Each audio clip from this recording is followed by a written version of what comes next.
అవన్నీ చెప్పాం. ఒకసారి మీకు గ్రూప్లో పోస్ట్ చేస్తానండి. డెమో సెషన్ సంబంధించి డీటెయిల్స్ అన్నీ కూడా ఒక లింక్ మనకి డెమో ఏంటి అన్నది లాస్ట్ సెషన్లో మనం ఏం చెప్పుకున్నాం అన్నది ఒక లింక్ మీకు చాట్లో పోస్ట్ చేస్తాను ఈరోజు అండ్ యూజర్ గ్రూప్లో. ఓకే, మరి ఈరోజు ఎస్ఏపి ఓటీసీ సంబంధించిన ఫస్ట్ క్లాస్ అనమాట. ఒక్క నిమిషం అండి.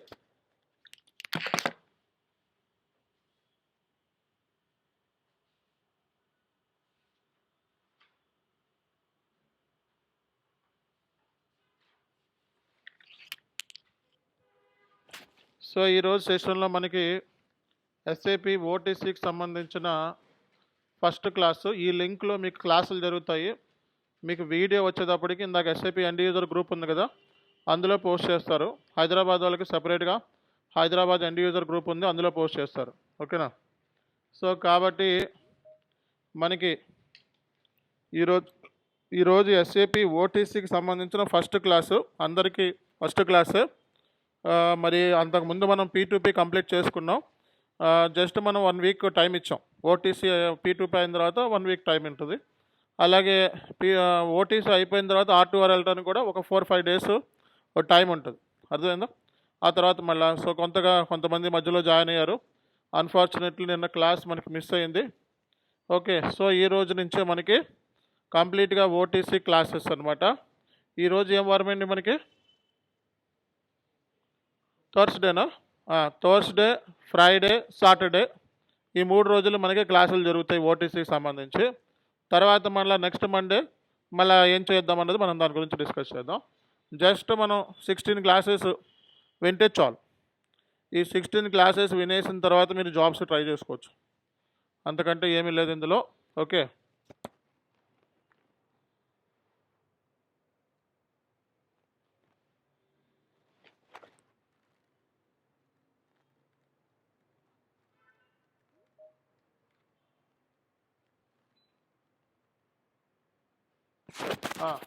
సో మనం ఓటీసీ అంటే ఏం చెప్పుకున్నామండి? సో మొన్నటి సెషన్లో మనం ఓటీసీ అంటే ఏం చెప్పుకున్నాం? ఎవరు చెప్తారు?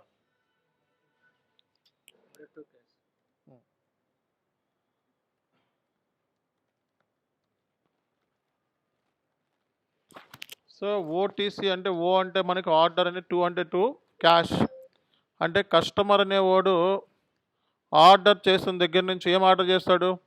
పలానా గూడ్స్ నాకు కావాలి అని చెప్పి ఆర్డర్ చేస్తాడు కదా. కస్టమర్ ఆర్డర్ చేసిన దగ్గర నుంచి వాడి దగ్గర నుంచి డబ్బులు వచ్చేంత వరకు ఈ జరిగే ప్రాసెస్ ఏదైతే ఉందో దాన్నే మనం ఏం చెప్తాము? ఓటీసీ ప్రాసెస్ అంటారు. ఓటీసీ అంటే కస్టమర్ ఆర్డర్ చేసిన దగ్గర నుంచి వారి దగ్గర నుంచి డబ్బులు వచ్చేంత వరకు మనకి జరిగే ప్రాసెస్, ఈ కార్యక్రమాలు ఏవైతే ఉన్నాయో దాన్నే ఓటీసీ అంటారు.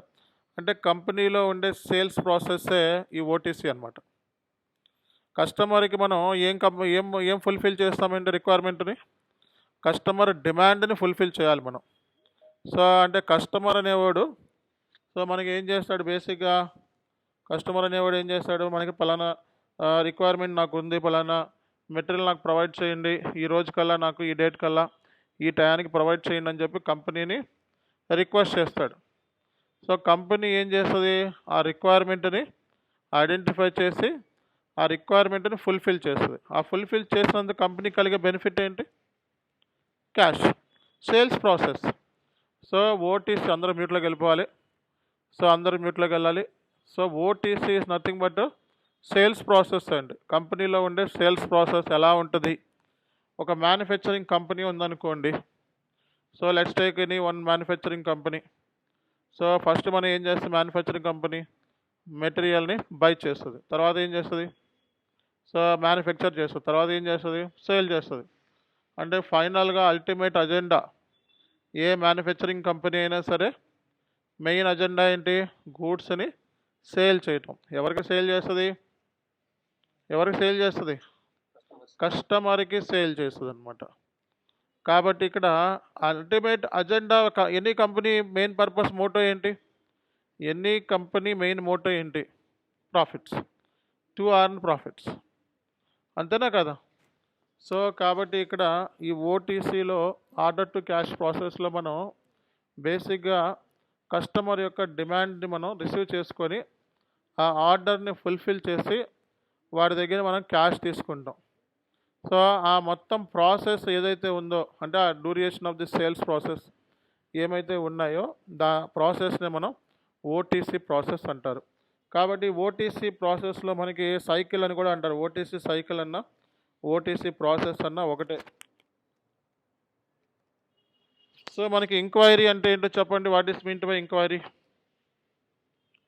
కస్టమర్ వచ్చాడండి, పలానా మెటీరియల్ కావాలి అని చెప్పి ఆర్డర్ చేశాడు.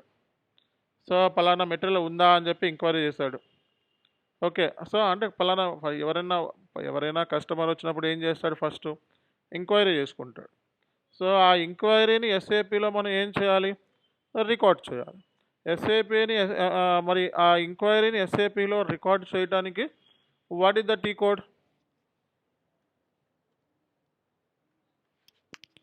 సో ఎప్పుడైనా సరే ఎస్ఏపిలో ఏదైనా ట్రాన్సాక్షన్ని రికార్డు చేయాలి అంటే అది ఎలా పాసిబుల్ అవుతుంది? టీ కోడ్ ద్వారా పాసిబుల్ అవుతుంది. సరే, టీ కోడ్ అంటే ఏంటి సార్? అంటే ఏంటి? Transaction code. సో కాబట్టి నువ్వు ఎస్ఏపిలో ఏ కైండ్ ఆఫ్ ట్రాన్సాక్షన్ అయినా సరే రికార్డు చేయాలి అంటే డెఫినెట్లీ టీ కోడ్ అనేది ఇక్కడ మనకి అవసరం అవుతుంది. ఓకేనా? సో VA11 అనేది మనకి ఎస్ఏపిలో యూజ్ చేసే టీ కోడ్. దేనికి? కస్టమర్ యొక్క ఎంక్వైరీని ఎస్ఏపిలో రికార్డ్ చేసుకోవడానికి. ఎప్పుడైనా సరే బుక్స్ ఆఫ్ అకౌంట్స్లో మనకి ఏమొచ్చింది, ఏం పోయింది అన్నదే రాసుకోవాలి, అంతేగాని కస్టమర్ ఏం చేశాడన్నది మనకు అనవసరం. అవునా కదా? సో నా బుక్స్ ఆఫ్ అకౌంట్లో నేను ఏం రాసుకుంటాను? కస్టమర్ వచ్చాడు, పలానా డేట్ వచ్చాడు, ఏ మెటీరియల్ ఎంక్వైరీ చేశాడు అనేది మనం రాసుకుంటాం కదా. అలా రాసుకోవడానికి ఉపయోగించే టీ కోడే VA11. అది S/4HANA సర్వర్లో మనం నేర్చుకుంటున్నాం. ఇప్పుడు ట్రైనింగ్ అంతా కూడా ఏ సర్వర్లో నేర్చుకోబోతున్నాం? S/4HANA.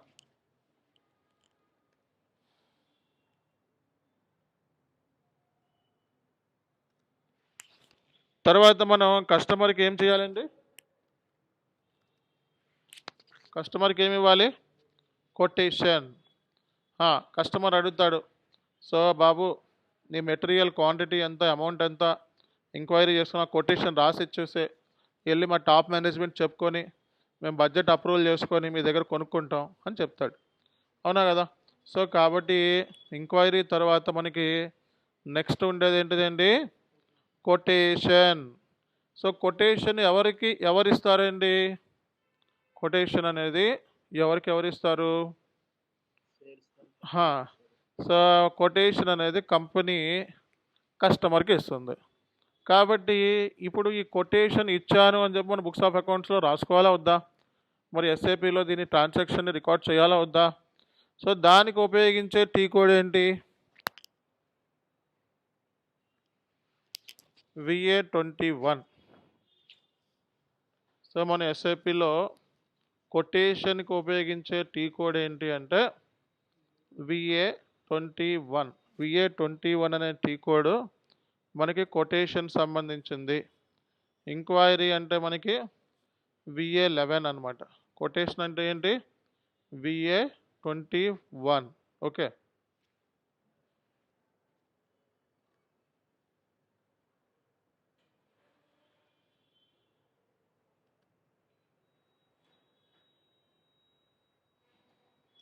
తర్వాత మనకి కస్టమర్ కొన్ని లక్షల రూపాయలు, కోట్ల రూపాయలు ట్రాన్సాక్షన్స్ డైలీ బేస్ మీద జరుగుతూ ఉంటాయి.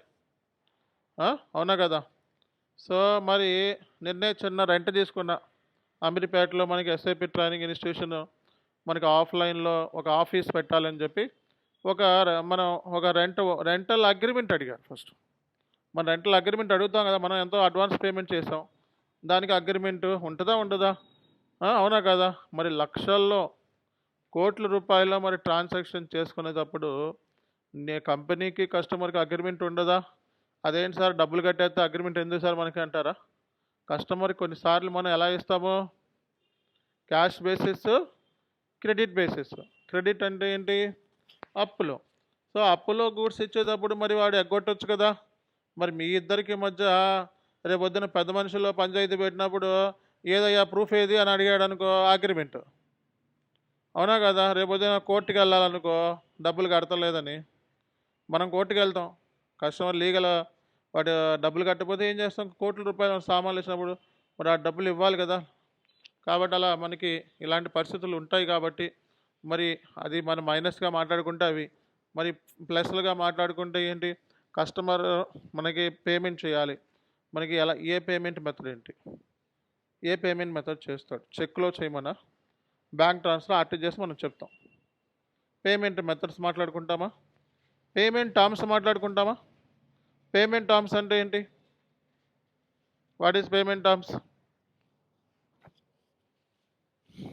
పేమెంట్ టర్మ్స్ అంటే మనకి కస్టమర్ అనేవాడు ఎప్పుడెప్పుడు డబ్బులు కట్టాలి, ఏ పేమెంట్ మెథడ్లో కట్టాలి, ఎప్పుడెప్పుడు కట్టాలి అనేదే పేమెంట్ టర్మ్స్.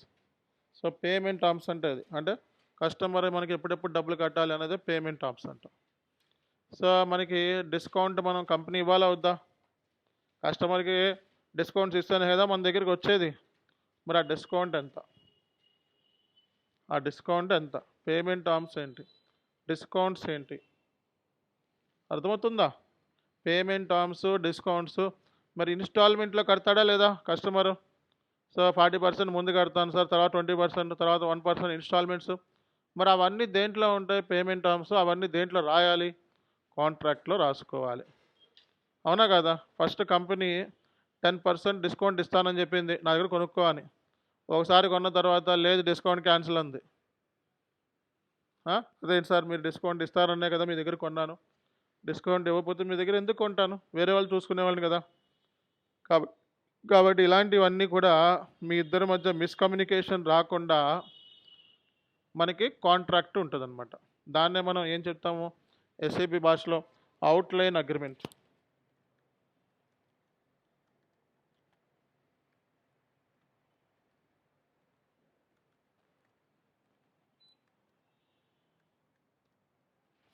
సో మనం అవుట్లైన్ అగ్రిమెంట్ని కాంట్రాక్ట్ అండ్ షెడ్యూల్ అగ్రిమెంట్ కింద డివైడ్ చేస్తాం.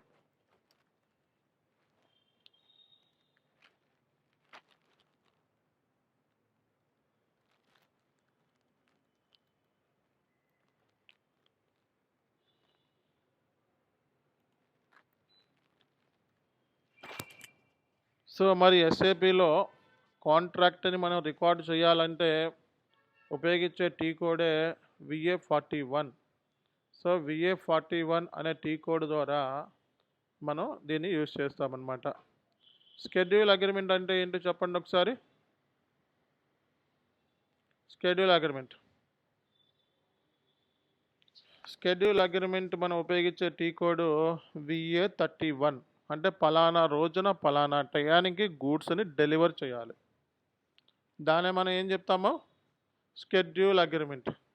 మరి ఎస్ఏపిలో షెడ్యూల్ అగ్రిమెంట్ని రికార్డు చేయడానికి ఉపయోగించే టీ కోడ్ ఏంటి? VA31.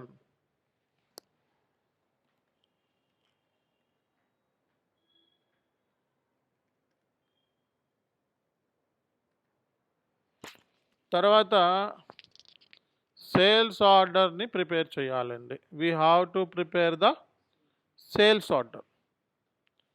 సో కస్టమర్ ఇచ్చే డిమాండ్ని బేస్ చేసుకొని సార్ మరి వీటిలన్నిటిని ఏమంటారంటే ప్రీ సేల్స్ యాక్టివిటీస్ అంటారు.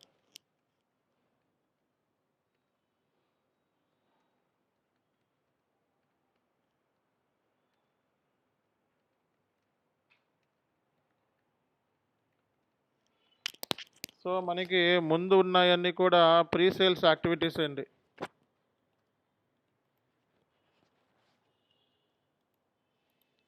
సో ఇవన్నిటిని మనం ఏమంటాం? First enquiry, quotation, outline agreement. వీటిని ఏమంటారు చెప్పండి? Pre sales activities. Pre sales activities. Okay. So మనకి ప్రీ సేల్స్ యాక్టివిటీస్ ఉంటాయి, అలాగే మనకి పోస్ట్ సేల్స్ యాక్టివిటీస్ ఉంటాయి. ఇప్పుడు నుంచి చేసేవన్నీ కూడా post sales activities.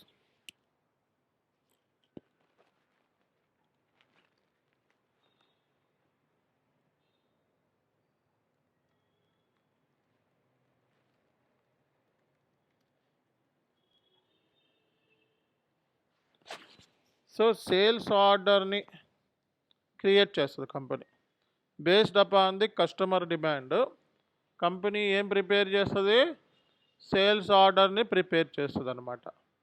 And very very important point ఏంటంటే, సో మనకి క్రెడిట్ మేనేజ్మెంట్ కాన్సెప్ట్ అప్లై అవుతుంది ఇక్కడ. క్రెడిట్ మేనేజ్మెంట్ మనం కస్టమర్కి దేనిలో ఇస్తాం? అప్పులో ఇస్తాం కదా. ఒక కస్టమర్ ఉన్నాడు, వాడికి మ్యాక్సిమం 10 లక్షల కంటే ఎక్కువ మనం అప్పులో ఇవ్వం. సో అలాంటప్పుడు కస్టమర్ 10 లక్షలని దాటి క్రాస్ చేస్తే ఆటోమేటిక్గా సేల్స్ ఆర్డర్ బ్లాక్లోకి వెళ్ళిపోతుంది. ఆటోమేటిక్గా సేల్స్ ఆర్డర్ బ్లాక్లోకి వెళ్ళిపోతుంది. అంటే హై రిస్క్ అనమాట. కంపెనీకి ఏంటిది? High risk. అంటే ఏంటి? బ్యాక్ ఎండ్లో సెటప్ చేస్తారు కన్సల్టెంట్స్ ఇలా వెళ్ళిపోవాలని. అప్పుడు వాడికి ఏమైనా క్రెడిట్ని ఎక్స్టెన్షన్ చేయాలనుకుంటాం. వాడు బాగానే కడుతున్నాడు, పోనలే ఇంకో 2 లక్షలు 3 లక్షలు ఎక్స్టెన్షన్ చేద్దాం అనుకోవచ్చు. దానికి కొంతమంది క్రెడిట్ మేనేజర్స్ ఉంటారు. సో క్రెడిట్ మేనేజర్ బ్యాంకులోకి వెళ్తామండి. ఫస్ట్ 10 లక్షలు లోన్ అడుగుతాము. మన శాలరీ పట్టుకురామంటారు, స్లిప్పులు, బ్యాంక్ స్టేట్మెంట్ చెక్ చేసుకుంటారు. అంతకుముందు ఏ బ్యాంకుల్లో నువ్వు ఏమేమి చేసావో ఆ లిస్ట్ అడుగుతారు. అది కూడా తీసుకున్న తర్వాత ఫైనల్గా నీకు 6 lakhs కంటే ఎక్కువ ఇవ్వలేము అంటాం. లేదు సార్ నేను కడతాను అని చెప్పి ఎంతో కొంత నమ్మకం కలిగించిన, లేదా ఏదైనా ప్రూఫ్ చూపించిన, ఇన్కమ్ ప్రూఫ్, వేరే అదర్ ఇన్కమ్స్ ఉన్నాయి అన్నది కూడా చూపించుకుంటే అప్పుడు నీకు బ్యాంక్ క్రెడిట్ మేనేజర్ ఏం చేస్తాడు? ఎక్స్టెండ్ చేస్తాడు కదా. సరేలే అని చెప్పి 11 లక్షలు అసలు శాంక్షన్ అయ్యేది నీకు 8 లక్షలు, కానీ 10 లక్షలు అడుగుతున్నావు. దాన్నే మనం క్రెడిట్ ఎక్స్టెన్షన్ అంటారు. దానికి సంబంధించిన క్రెడిట్ మేనేజర్స్ ఏం చేస్తారు? అప్రూవల్ చేస్తారు. అంటే సేల్స్ ఆర్డర్ బ్లాక్లో నుంచి ఏం చేయొచ్చు? రిలీజ్ చేయొచ్చు అనమాట. అది ఎవరికి ఉంటుంది? క్రెడిట్ మేనేజర్స్కి ఉంటుంది అనమాట.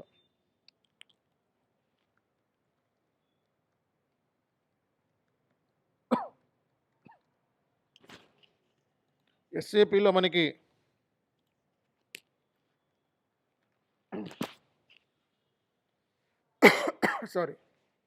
సేల్స్ ఆర్డర్ని క్రియేట్ చేయాలంటే ఉపయోగించే టీ కోడ్ ఏంటండి?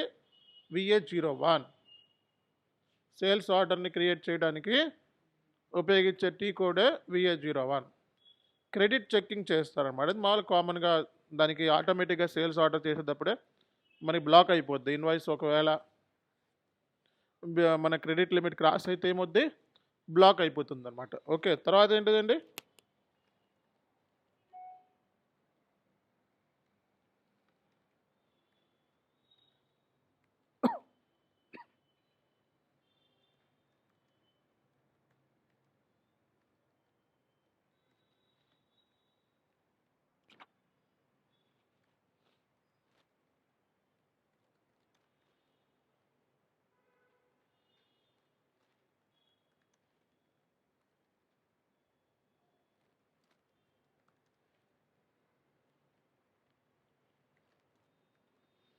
సో మనకి నెక్స్ట్ ఏంటంటే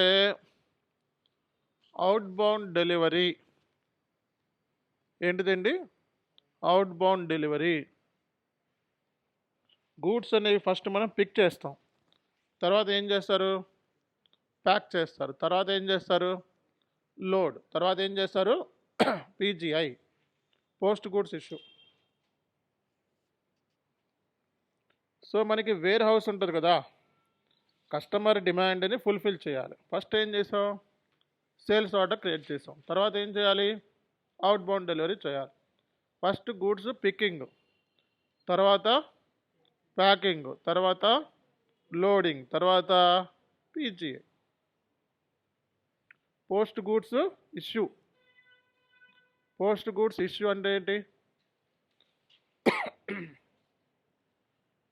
కస్టమర్కి గూడ్స్ని డెలివర్ చేయటం అన్నమాట.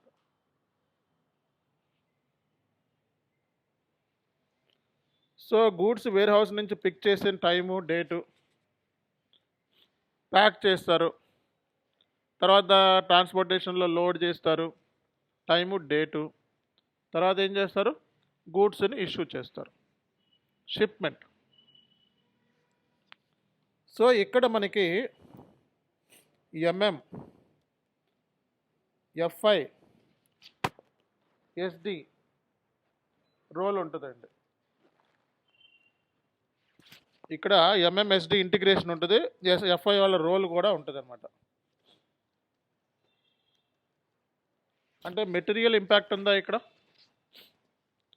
ఎప్పుడైనా అవుట్ బౌండ్ డెలివరీ అంటే ఏంటి? మెటీరియల్ బయటకు వెళ్తుందంటే మెటీరియల్ ఇంపాక్ట్ ఉందా?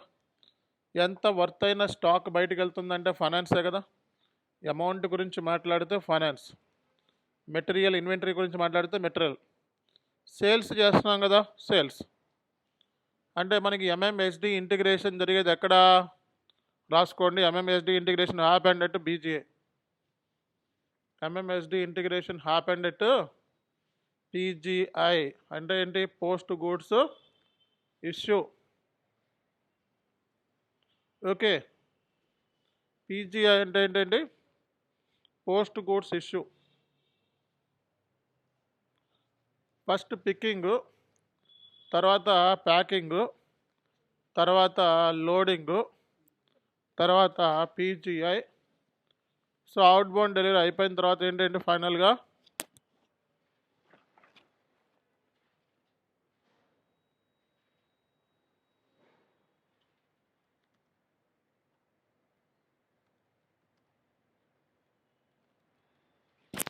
ఒక బిల్ చేస్తాం, కస్టమర్కి బిల్ చేస్తాను, ఇన్వాయిస్ కాపీ ఇస్తాం. ఇన్వాయిస్ కాపీ ఎవరికి ఇస్తారు? కస్టమర్కి. కస్టమర్కి ఎందుకు ఇస్తారు?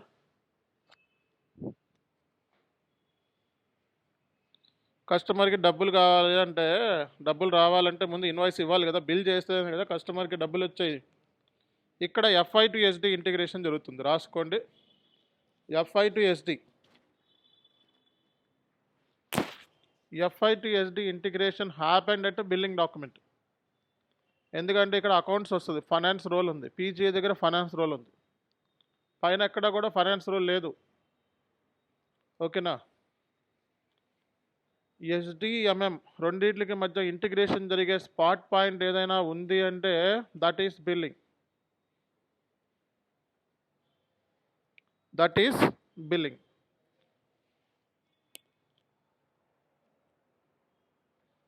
అమ్మయ్యా, ఓటీసీ ప్రాసెస్ దగ్గరికి వచ్చేసాం మనం. బిల్లింగ్ అయిపోయిన తర్వాత ఏంటండి?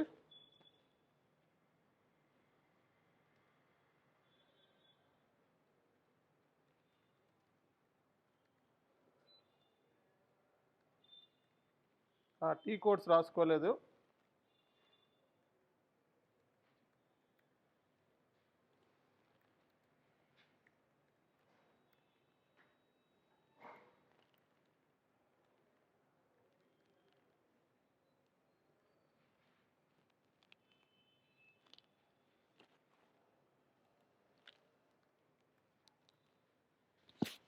సో ఇది చూసారా? ఇది ఫస్ట్ ఎంక్వైరీ, తర్వాత కొటేషన్, తర్వాత అవుట్లైన్ అగ్రిమెంట్, తర్వాత sales order, credit checking, outbound delivery. Credit check చేసేటప్పుడు మెటీరియల్ అవైలబిలిటీ చెక్ చేస్తారా లేదా? ఇప్పుడు మన స్టాక్ ఎప్పుడు ఇష్యూ చేస్తాం కస్టమర్కి? మన స్టాక్ ఎప్పుడు ఇష్యూ చేస్తాం? మన దగ్గర గూడ్స్ ఉండాలి. కస్టమర్కి స్టాక్ ఇష్యూ చేయాలంటే కంపల్సరీగా మన దగ్గర ఏముండాలి? గూడ్స్ ఉండాలి. గూడ్స్ ఉంటేనే మనం స్టాక్ అనేది ఇష్యూ అనేది చేస్తామన్నమాట. ఓకేనా? అమ్మయ్యా, ఇది కూడా అయిపోయింది. తర్వాత ఏం చేస్తారండి? కస్టమర్ దగ్గర నుంచి డబ్బులు నాడంటాడు, నేను మొత్తం కలిపి 1,00,000 రూపాయలు కట్టేశాను అంటాడు. కంపెనీ అంటే లేదు లేదు, 1,00,000 ఎక్కడ కట్టావు? 95,000 కట్టావు అంట. మరి మీ ఇద్దరికి మధ్య వేరియేషన్ ఎక్కడుంది? 5,000 దగ్గర ఉంది. ఆ 5,000 ఎక్కడ పోవచ్చు? ఆ 5,000 మన క్లర్క్, సో వైఫ్ తిట్టిందని చెప్పి ఓ 0 అటు ఇటు వేసున్నాడు అనుకో, సిస్టంలో ఎంటర్ చేసేటప్పుడు ఏమవుద్ది? పోతుందా లేదా? క్లరికల్ మిస్టేక్స్ ఉండొచ్చా? కొన్నిసార్లు మరి అలాంటప్పుడు బ్యాంక్ రికన్సిలేషన్ అనేది చాలా ఇంపార్టెంట్ రోల్ ప్లే చేస్తుందా? కస్టమర్ దగ్గర నుంచి ఎంత డబ్బులు వచ్చినాయి అనే ఒక స్టేట్మెంట్ తీసుకొని వచ్చామనుకో బ్యాంక్లో నుంచి, దానికిను మనం వాడి దగ్గర ఏమేమి కొన్నాము, ఎంత పేమెంట్ చేస్తాం, ledgers, sub ledgers, bank statement, ఈ మూడిటిని మనం రికన్సిల్ చేస్తే అప్పుడు ఏం బయటపడుతుంది? ఎగ్జాక్ట్ క్యాష్, ఎగ్జాక్ట్ బ్యాంక్లో ఎంత ఉందో తెలుస్తుంది. అంతేనా కదా? కాబట్టి రికన్సిలేషన్ అంటే so verifying the documents, comparing one document with another. అర్థమైందా? కాబట్టి మీ ఇద్దరి మధ్య ఫ్యూచర్లో అండర్స్టాండింగ్ కరెక్ట్గా ఉండాలి అంటే మరి మన ఫైనాన్షియల్ స్టేట్మెంట్స్, మన బుక్స్ ఆఫ్ అకౌంట్స్ కంపెనీలో కరెక్ట్గా ఉండాలి అంటే రికన్సిలేషన్ అనేది చాలా ఇంపార్టెంట్ రోల్ ప్లే చేస్తుంది అనమాట. ఓకేనా?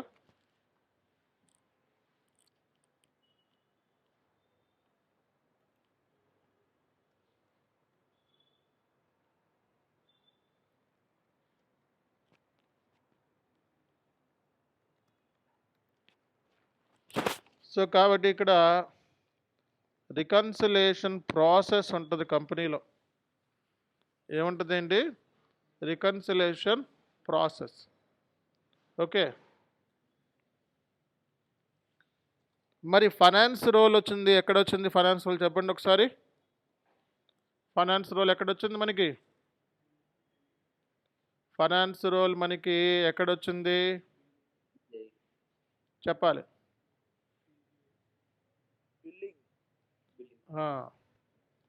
సో ఫైనాన్స్ రోల్ మనకి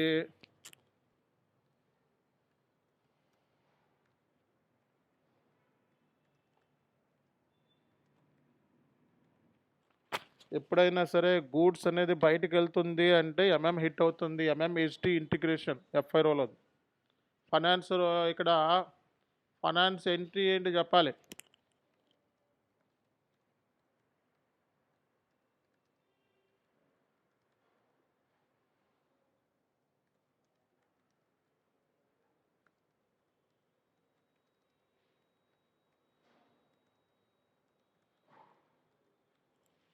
సో ఇన్వెంటరీ బయట పోతుంది, inventory account debit, cost of goods sold account credit, sorry cost of goods sold account debit, inventory account credit అన్నమాట. ఓకేనా? తర్వాత ఏంటిది?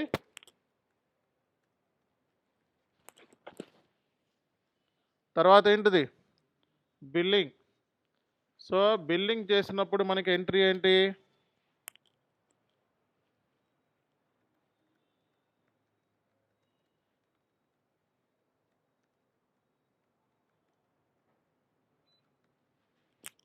బిల్లింగ్ చేసినప్పుడు ఎంట్రీ ఏంటి? Customer account debtor to sales account, customer account debit to sales account.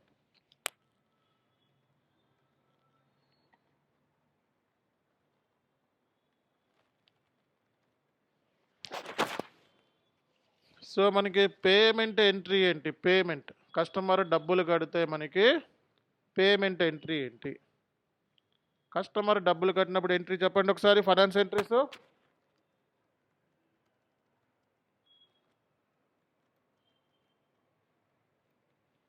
Bank account debit, customer account credit. ఈ finance entries ఇంటర్వ్యూలో అడుగుతారు confirm. ఇప్పుడు నేను ఏమైతే టీ కోడ్స్ చెప్పానో ఆ టీ కోడ్స్, ఈ బిజినెస్ ప్రాసెస్ టుమారో మీరు వచ్చేయాలి. ఏ రోజు చెప్పిన క్లాస్ ఆ రోజు అయిపోతే మీరు ఇంటర్వ్యూకి వెళ్ళిపోవచ్చు. 15 రోజుల తర్వాత ఇంటర్వ్యూకి వెళ్ళిపోవచ్చు. అర్థమైందా? సో మనకి సేల్స్ ఇన్ఫర్మేషన్ సేల్స్ టీమ్ ఇస్తారు. ఇప్పుడు ఎస్ఏపిలో మనం ఏదైనా రికార్డ్ చేయాలనుకో ఈ డేటా అంతా ఎవరిస్తారు? సేల్స్ టీమ్ ఇస్తుంది ఇది డేటా అంతా కూడా.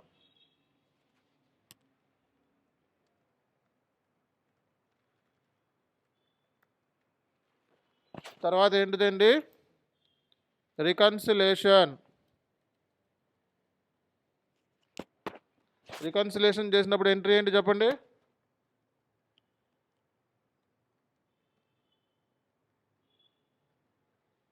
ఇక్కడైతే ఎంట్రీస్ ఏమీ లేవు, ఉంది.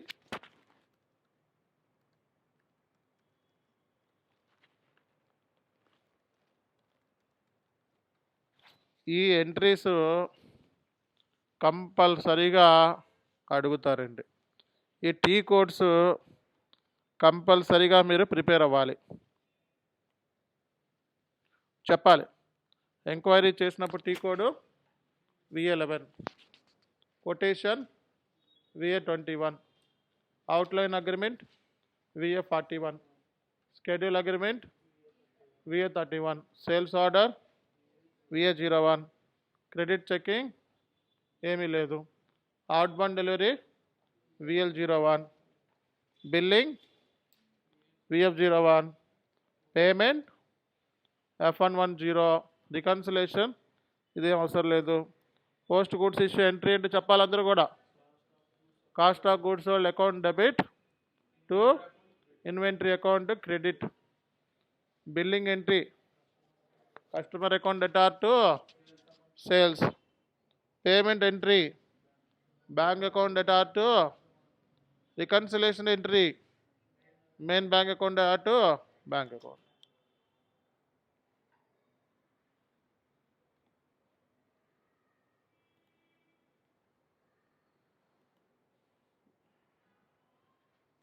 చెప్పింది చెప్పినట్టు చేయండి చాలు, ఇంకేమొద్దు. నేను ఎలా చెప్తానో అలా చేయండి. మనకి సేల్స్ ఆర్డర్ అంటే సేల్స్ ఇన్ఫర్మేషన్ సేల్స్ వాళ్ళు ఇస్తారు, డెలివరీ ఇన్ఫర్మేషను లాజిస్టిక్ టీమ్ ఉంటుంది సెపరేట్గా, వాళ్ళు ఇస్తారు మనకి. అవి మన SAPలో ఏం చేయాలి, రికార్డ్ చేయాలి. వేరే హౌస్ ఉంటుంది కదా, వేరే హౌస్లో ఉన్న మెంబర్స్ మనకి గూడ్స్ ఇష్యూ అయిందని చెప్పి వేరే హౌస్ సంబంధించిన టీం మనకి ఇన్ఫామ్ చేస్తుంది. అప్పుడు మనం SAPలో అవన్నీ కూడా రికార్డ్ చేసుకుంటాం.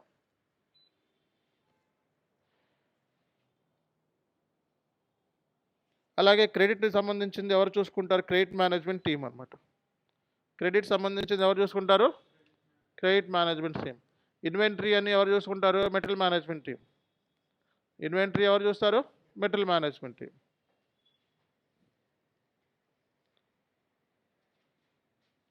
ఇవన్నీ టీ కోడ్స్.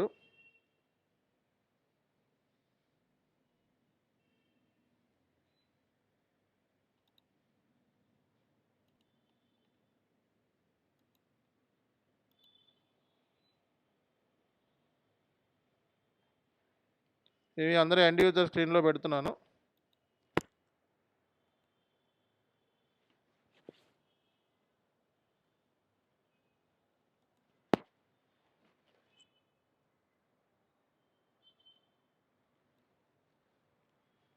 మీరు దీన్ని కాపీ చేసుకొని వర్డ్లో పేస్ట్ చేసుకోవాలి. ఏం చేయాలండి, ఇది కూడా మీకు ఇది అవసరం లేదులే, ఈ ప్రాసెస్ ఫ్లో వరకు పెడతాను.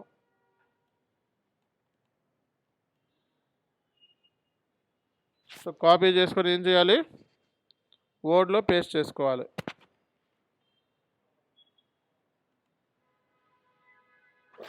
ఎలా సార్ అంటే తెలుసు కదా. సో ఎలా కాపీ చేసుకుంటారు, ఇలా కాపీ చేసుకోవాలి చూడండి. ఇలా కాపీ చేసుకొని